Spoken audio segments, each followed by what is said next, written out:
I'm Bobby, this is Zach, and we're Have a Heart. Here at Have a Heart, we define sustainability as helping others in the community, and in turn, you will make the world a better place when you leave. At Have a Heart, we're helping students who have lost a parent to heart disease. When I was 10, I lost my dad tragically to a heart attack. Very suddenly, no signs of anything. It kind of took my family by surprise. There were times where my family was looking for answers and we couldn't find any until we lived through those answers. So I knew there had to be something better to do. So I didn't want to take this negative and harp on it. I wanted to turn it into something positive. And that's where Have a Heart was born. So Have a Heart has three main objectives. The first is to help these students with the grieving process. The second is to help these students afford a college education. And the third is promoting heart health. So the week my dad died, I wasn't ready to go back to school. However, I was ready to go back to Little League. So, you know, at the time, to me, the 10-year-old, it was probably just another baseball game. Looking back on it, huge part of the grieving process. To know that I had my teammates' support just really gave me a sense of security that I was lacking. Through research, we found that I'm not the only one that sports have helped through the grieving process. Torrey Smith, who lost his brother, said, "It's much more than us just being here at this game." Or Brett Favre, who played the day after his dad died, said, "What a great way to honor my dad." Or Marty St. Louis, who played in a playoff game and said, "You know, I know deep down my mom would want me to play in this game." So we think through sports, we can create a grieving process that will really help these athletes, students, whoever has lost a parent to heart disease. So as a 10-year-old, I had so many questions on what was going to happen. So we think something as simple as web resources like frequently asked questions and general answers will really help these students. If they're active in sports, we can give them you know, a fundraiser after their Little League game. Or if they're a huge Red Sox fan, for example, we can give the family Red Sox tickets just to get their mind off of things for a day. That was huge for me, and it will be huge for these students. The second goal of Have a Heart is to help these students afford a college education. Now, through research, we've found that there's 1 million college students just like me who have lost a parent to heart disease. Now, as Americans, we all know that college is growing more and more expensive, and it's harder to afford. Now, when you lose a parent, it becomes exponentially more hard because you have lost half, if not more, of your income.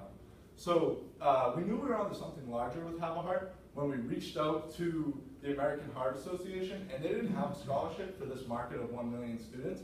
Upon further research, we didn't find any companies that had a scholarship for these students. So we knew something had to be done. And we've found that sports is a great way to engage college campuses in fundraising. It's fun, it's competitive, and it really gets the whole campus involved, and you can raise a lot of money. Another distinctive competence of Have a Heart is when we're fundraising, everyone that donates will know exactly where their money is going. So if they donate $60 and it buys Red Sox tickets, they'll know exactly who that family is. Or if they donate, you know, $50 and that ends up going to a scholarship for $10,000, that student will know, the donor will know what student that actually impacted. So something as simple as a 300 basketball tournament at, you know, any campus is just a great way, and it also incorporates all three of our objectives. Our last main objective at Have a Heart is to promote a heart-healthy lifestyle. Believe it or not, 1 in 3 deaths is actually caused by heart disease. The sooner that someone does start living a heart-healthy lifestyle, the less likely they are to develop an issue in the future. And sports are a great way to promote a heart-healthy lifestyle. So in the short term, in the fall and the spring of next year, on Quinnipiac University's campus, we plan to have 3v3 basketball tournaments. Not only will this be a great way to raise money for Have a Heart, but at this event, we'll be able to teach people how to eat healthy, track, and reach their target heart rates. Over the long term, we plan to expand these events to other colleges throughout New England, and through this, we'll bring athletes to these events in order to improve attendance. So Have a Heart isn't just a concept, it's something that's fulfilled into something actual in real life. And it's a proven concept that people want to get involved with. People know that this is an issue, and they want to donate. This October, we launched a crowdfunding campaign where we were able to raise $12,000 with a $400 budget. Now, in that time, we had 2 successful events. One was at Quinnipiac University, where we just sold t-shirts and bracelets outside the student center, and we were able to raise $2,000 from broke college kids. Just like to step over our financials a little bit. So last year for merchandising, we were able to sell $3,000, which includes t-shirts, hats, and bracelets. Our crowdfunding campaign was able to raise another $12,000, which gave us a total of $15 last year. Some of our costs, basically the cost of goods, basically for our merchandise is $900.